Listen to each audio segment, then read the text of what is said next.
Il est 5h10 sur Europe 1, Alexandre Lemaire. À la une du JD News en partenariat avec Europe 1, on ouvre ensemble le dernier numéro du JD News disponible en kiosque aujourd'hui. C'est avec vous ce matin, Charlotte Dornelas. Bonjour. Bonjour. Journaliste au JD News, vous signez cette semaine un article sur les salles de shoot et leur avenir. Le discours politique, on le sait, est à la lutte contre le narcotrafic et les riverains de la salle de shoot à Paris s'inquiètent de l'avoir pérennisée. Vous en avez rencontré?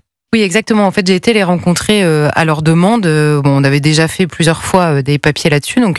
Et en fait, ils s'inquiétaient puisque 2025 est une année particulière pour les salles de shoot. Elles ont commencé à être mises en place en 2016. Il y en a une à Paris, une à Strasbourg notamment.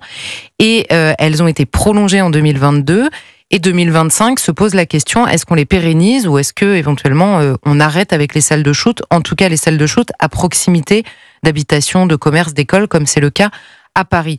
Eux sont extrêmement inquiets puisque finalement tout repose sur le gouvernement et les députés et ils disent qu'ils vont être mal éclairés puisque les différents rapports qui sont remis se basent essentiellement sur un rapport de l'INSERM qui a déjà quelques années et qui concluait à finalement une expérience très positive et bien loin de l'expérience que eux font quotidiennement de la proximité de cette salle de shoot. Voilà, pour l'instant, tout le monde s'en tient effectivement à ces premières conclusions positives qui remontent à un rapport de 2021.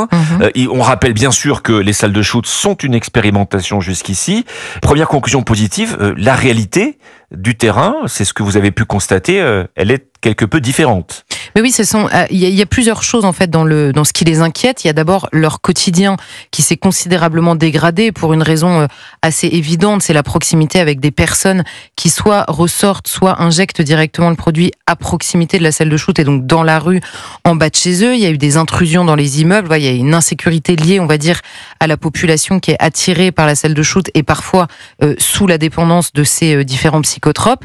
Il y a ensuite la question du deal qui s'est installé en bas de chez eux pour une raison assez simple qui est celle du périmètre d'immunité pénale qui existe autour des salles de shoot. Vous pouvez venir avec votre produit, vous devez venir avec votre produit. Et donc évidemment, certains en ont profité pour s'installer à proximité.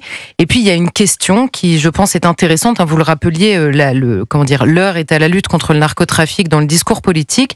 Mais du côté du ministère de la Santé, il y a un soutien politique et financier à diverses associations qui, elles, prônent beaucoup plus une dépénalisation et un accompagnement de l'usage des drogues qu'une lutte contre le narcotrafic. Donc, il soulève aussi cette question qui est éminemment politique et qui semble intéressante étant donné l'inquiétude grandissante autour du narcotrafic aujourd'hui. Merci Charlotte Dornelas. Merci à vous. Une année décisive pour l'avenir des salles de shoot. On retrouve votre article dans le JD News cette semaine. À la une également, les soins palliatifs face à l'euthanasie. C'est le combat de Claire Fourcade, présidente de la Société française d'accompagnement et de soins palliatifs.